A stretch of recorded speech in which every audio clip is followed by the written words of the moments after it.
Hi, this is Matt Donegan from Business Spotlight. I'm here with Peter Backman.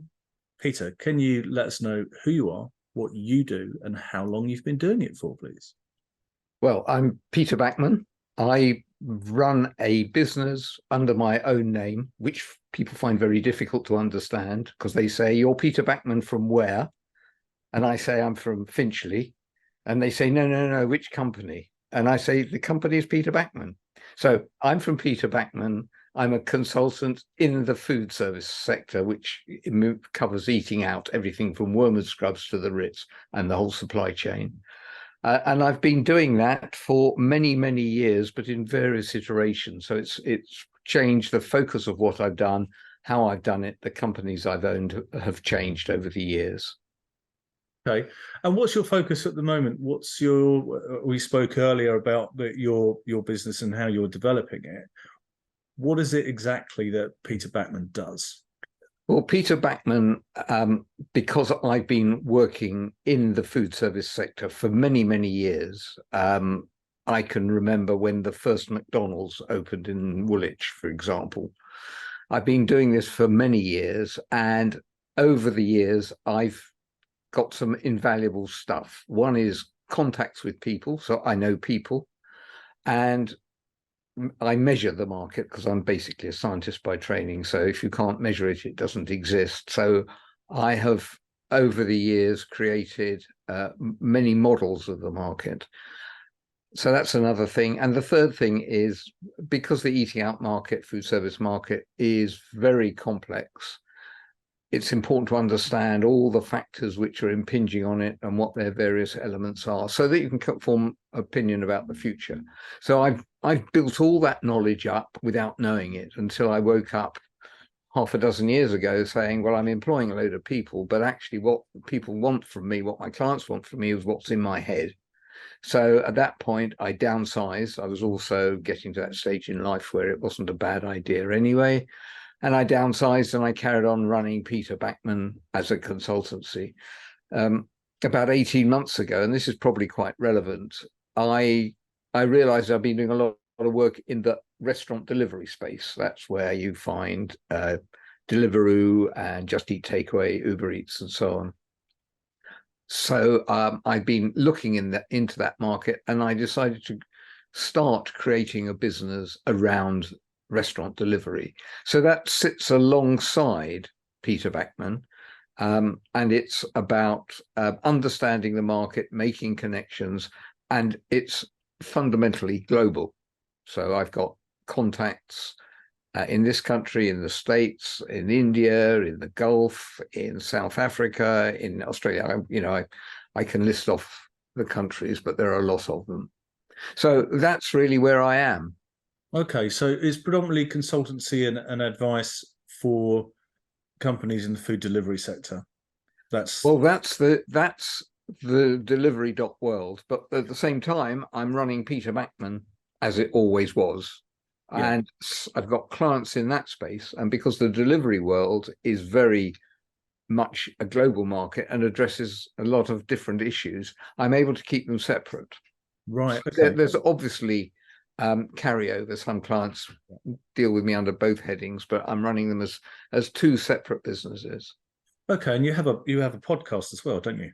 I run a podcast called The Delivery Profits under the delivery.world. Perfect. And that's great fun. I must say, it's great fun doing it. I bet it is.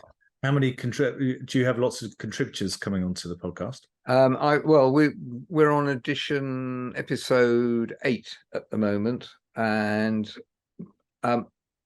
each time there's me and a contact from my sponsor, and we invite a guest, and the guests are primarily UK, but by no means totally. And we've only done 8 episodes, but I mean, I've done an episode in Indianapolis, for example. So it's not just the UK. Okay. And how do you see the food delivery sector at the moment? Is it in a state of growth? Is it in a state of flux? I know there have been changes with some of the businesses being bought by others, consolidation. How do you see the industry at the moment? How do you see you inside that industry as well? Right. Okay. So that excuse me, that's a complicated question to answer in less than 4 hours. Right. Okay. So just let me say that it's growing, but not like it did during lockdown. It was what kept the restaurant industry going, not only in this country, but around the world. Yes. And it's evolved from there. So all sorts of new entrants came in the market, new operating models and so on. It's now in a stage where growth has really slowed down, and businesses are focusing on making a profit, because the problem with restaurant delivery as a delivery company is you don't make money out of it. And hundreds of billions of pounds have been poured into the market. So it's got to start doing something. And that's the stage we are at the moment. So the industry is now consolidating a bit. It's finding new verticals. So grocery delivery is another area where there's significant expansion. There are new models like subscription models. A load is happening beneath the surface. Okay. And that is going to play out over the coming years. Okay. So what do you see as the main challenges in your business as it relates to the industry as a whole? Well, since I've set myself a global target, trying to be global is a real challenge. Fortunately, the industry, not only the restaurant industry, but the delivery industry and all associated with it, is full of really interesting, dynamic people who are very willing to talk about their business. Right. So that's really good. You can pick up the phone, metaphorically, LinkedIn or Zoom calls or whatever, and talk to people. And I've got a good contact who's just moving into a new role. He lives in California. He goes running at 4 o'clock in the morning California time, so that's midday our time, and I speak to him while he's running. Right. There's an awful lot of those things going on, and the challenge though is keeping up with what is going on. Yeah. And how do you do that? Because this is a global landscape. There must be differences in different territories, in different parts of the industry? Well, part of the solution, as far as I'm concerned, is to say that there are only one or two basic restaurant delivery models wherever you are. And when you look at a new territory, identify which of the models is actually working and how it's working, and then move on from there. And a lot of the companies are very international. So DoorDash, the big US delivery company, is active in, I've forgotten the exact number, but around about 50 or 60 markets. Wow. Uber Eats, similarly. Just Eat is in a lot of different markets. So you come across names that you know wherever you look. And you say there's one of two different models. What are the models? Well, okay. So if you look at if you look at it from a restaurant perspective, you can you've got to capture the order, you've got to cook the food, and you've got to deliver it. So a restaurant can do all of that themselves. I mean, Domino's is a prime example of that. They do everything. And you've got a lot of smaller players throughout the world, independent operators in the UK, Chinese takeaways, for example, do the same thing, but in a much smaller way. Or you can go and outsource either the order capture or the delivery to another party. And the delivery aggregators, Uber Eats, for example, do both order capture and delivery. And the original model was to do all of that. They're now modifying that so that they do one or the other, or they can offer one or the other. So one model is for restaurants to do it all themselves. and another model is to use the delivery companies. And then when you look at the delivery companies, some of them are what I call standalone businesses. So Deliveroo in the UK just does restaurant and increasingly grocery delivery, rapid grocery delivery. Yes. But if you go to Indonesia, for example, there's Gojek, who are part of a large platform that offers theatre booking and buying books and restaurant delivery and everything else. So that's another different model. So it's understanding, to your question, understanding these different models and saying which is the predominant model in that market and who are the predominant players. And that gives you, or gives me, a rapid introduction to the market and then expand from there. Right. Okay. And one thing we haven't mentioned is the whole issue of dark kitchens. In America, they call them ghost kitchens. Yeah. Which is a solution to the problem of how do you cook food in an environment where you're actually also serving customers in store. Or how do you move into another area without the expenditure of hundreds of thousands of pounds to kit out a new store? There are a number of reasons why ghost kitchens or dark kitchens work.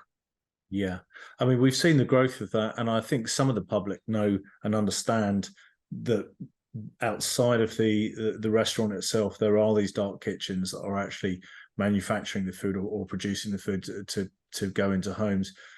Although I think they'd also be surprised about the size of that part of the industry. Do you think that's going to take over in certain areas? In certain areas, yes, because delivery works in areas where you've got a sufficient concentration of customers and riders and restaurants. Yeah. And not everywhere in the country has got that density. Yeah. So it works in London, but it doesn't work in central London. The dark kitchens don't work in central London because property costs are too high. Yeah. But if you go out a couple of miles, places like Bermondsey or Kentish Town, for example, are absolutely right because they got the right density and the right balance of property costs and revenue. Fascinating. Absolutely fascinating. So in your business journey, whilst this part of your business life is in its relative infancy, you've got a very long background in the food service industry, haven't you? Yes. How long is that background? How well, I don't measure it because it's too long, but it's decades. It's really decades. As I said, I can remember the first McDonald's store, and that opened in this country, that is, and that opened, I think, in 1974. Wow. I think. Don't quote me on that. Yeah, no, I won't. I remember my first visit as a kid to one in Piccadilly Circus, and it kind of changed my view of this amazing. Yes, it was amazing, wasn't it? And you walked in there and you thought, well, wow, we're in America now. Yeah, it was it's a massive shift culturally. Yes. And of course, since COVID, we have seen this huge expansion in this new way of eating. And do you get feedback from some of the multiples with regards to how it's affected their restaurant units, the eating in sector as well? Okay. So if we put delivery to one side, then I'll answer your question because it just makes it easier. And I guess you're probably talking about what's called the casual dining sector. The brands that appear everywhere, and they may be quick service, in which case they come under a different heading. But that whole space is occupied by tens of thousands of units. During COVID, overall, the number of units has shrunk because businesses have failed. Just before COVID was coming along, the industry, particularly the casual dining segment, was getting into a bad state because for a number of reasons, it had overinvested in units. So there were too many restaurants, not enough business. And the restaurants were not up to speed when it came to quality and service. They were just opening up and grabbing the business. Yes. And the customers were sort of getting aware of that before COVID. Then COVID came along, and a lot of companies went through CVAs where they basically offloaded their poorest performing stores. The numbers fell. So we're now, and there have been some corporate failures in that space as well. We're now in a situation where there is some stability in the market. It's smaller. People are going out less often, but they're spending more, and that's because of inflation. And at the same time, there's a nasty consumer credit crunch at work, and it's probably going to get worse earlier next year. And if you talk to the restaurant operators, the larger chains and the smaller ones, they're all very, very nervous about their numbers and what's going to happen. Yeah. So eating out is not in a good state at the moment. You might point out that, well, your favorite restaurant is full of people, you can never get a table there. Yes, true, but round the corner there will be a restaurant where you can't get a table. So where you can get a table rather. So it's horses for courses. Yeah, okay. I guess that's like any business. Some will prosper, good marketing, good sales, great customer service, really good product. That's going to attract people back. If you haven't got that in a competitive market, you will struggle. Yes, absolutely. And one thing about the restaurant industry, everybody makes use of it. So yes. Everybody has an opinion, and everybody has seen things that happen or don't happen.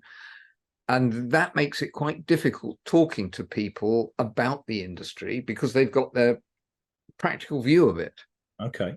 They went into a restaurant and the prices had gone up by 35% from the last time they visited. You can't argue with that. Yeah. But what's the reality? Yeah, absolutely. And how's that going to affect your business moving forward then? What are the challenges for you? Well, Peter Backman is always there. There are always people who want to know what's happening. And some of my clients are quite large companies, but they don't take up hours and hours of my time. In fact, I actively discourage large scale projects. I want to be very flexible.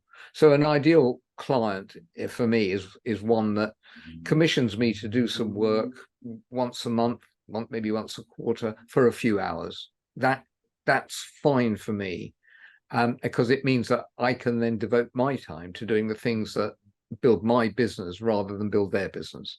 And one of those things is a weekly newsletter that I run. If anybody's listening and they're interested in the sector, look for the weekly briefing report, which is what I started on the first day of COVID lockdown, and I'm now on edition 165. Wow. Okay.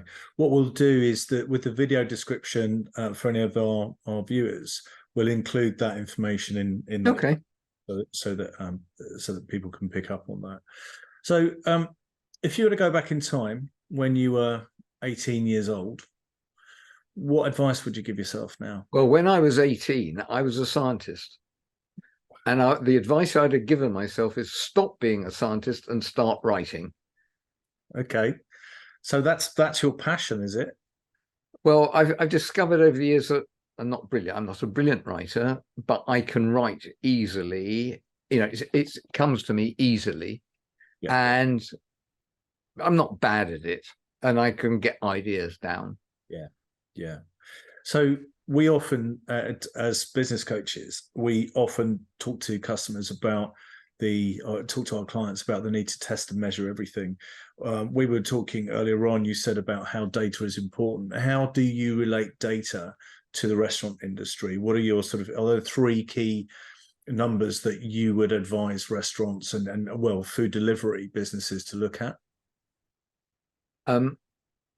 Okay, so here's where I have to get a bit awkward and say it depends. So if you're running a contract caterer, you're providing meals for people in hospital and at work and schools, you've got one set of issues. If you're running a restaurant chain, you've got another set of issues. And if you're an independent, there are further issues.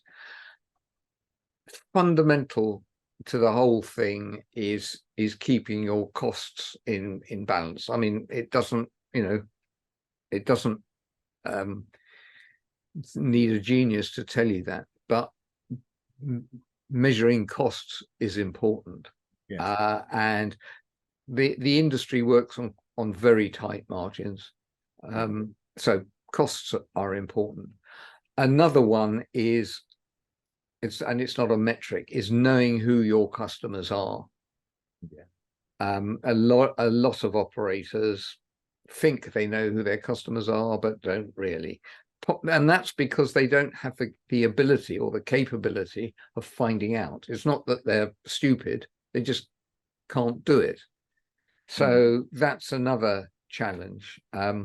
So it hasn't really answered your question. It all depends where you are. I think it has pointed to a couple of some fairly obvious ones. Know your cost base, know what your profitability is going to be, know who your customer is, and then it's just a question of where you gather the data and how you read that data, because all businesses essentially are marketing and numbers. And yes, it's well, my mantra is, because I'm a scientist, if you can't measure it, it doesn't exist. Yes. Yeah. Not everybody in the restaurant industry goes along with that, because one of the fundamentals of restaurant is it's all about people. It's being hospitable. And if you're hospitable, numbers are sort of third, fourth, fifth in your line of priorities. So it's being a pleasant person is the most important thing. So the sector attracts people who are not data driven. I guess if you're going to scale any business, knowing how your customers actually feel about you as opposed to what they said to your face is key. So a true net promoter score would be one of the useful metrics, I guess. I don't see that many restaurants do that. Yeah, well, so they do. The bigger chains do. But what motivates the bigger restaurant chains is a number called like for likes. So this restaurant has been open for at least a year. In the prior year, it did this turnover. This year, it's doing this turnover, and therefore the like for likes are up 3% or down 2% or whatever. That is a core metric for the industry. I have a problem with that, because whilst it's a good way of measuring what an individual restaurant is doing, it doesn't tell you what the industry is doing.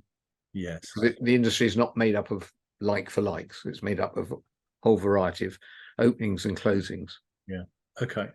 So what inspired you to do what you do now? I mean, you've been in the industry for a long time. You come from a science background. You're very data driven. What inspired you to do what you're doing now? Is it a passion for the delivery sector, home delivery sector, or is it? I'm not sure if it's a passion for the sector, but it's certainly a passion for finding out. It's a passion for dealing with very interesting people. So in the delivery space, one of the components is tech.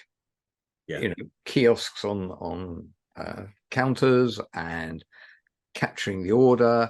There are thousands and thousands of tech companies involved in restaurant delivery, and a lot of these tech companies are a man and a dog that's sitting in their upstairs room, and they're desperate for information. They are very interesting, driven people. So all in all, I find that hugely interesting. It's made up of really fabulous people. And it's not only the tech side, but the tech side is particularly prominent in that space. Okay, that's fascinating. So have you got any plans you'd like to share with us?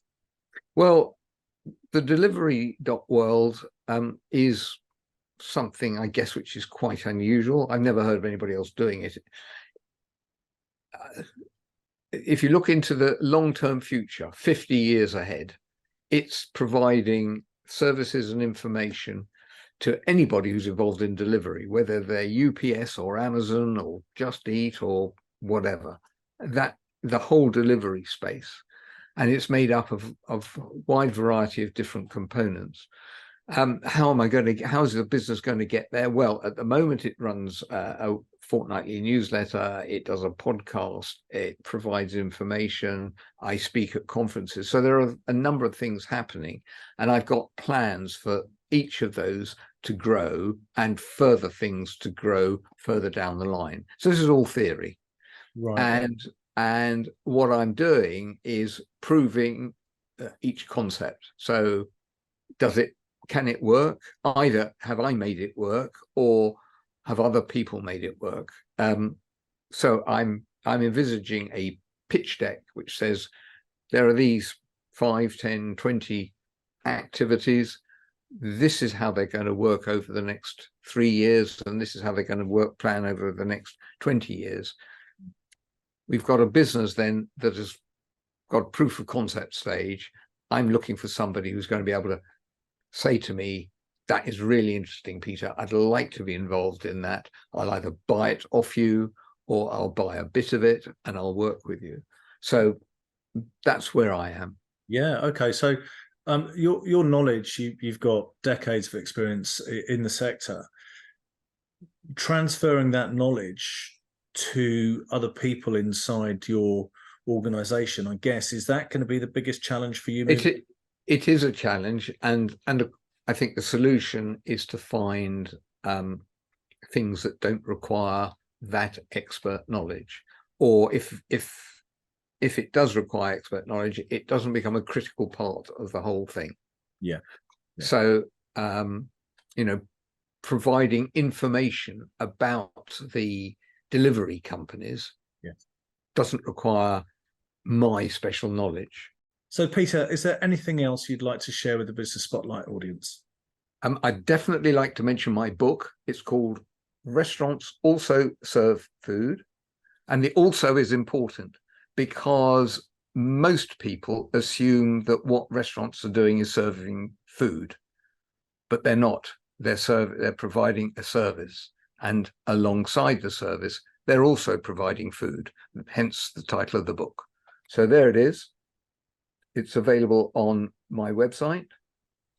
It's also available on Amazon, but then I don't make much money from Amazon.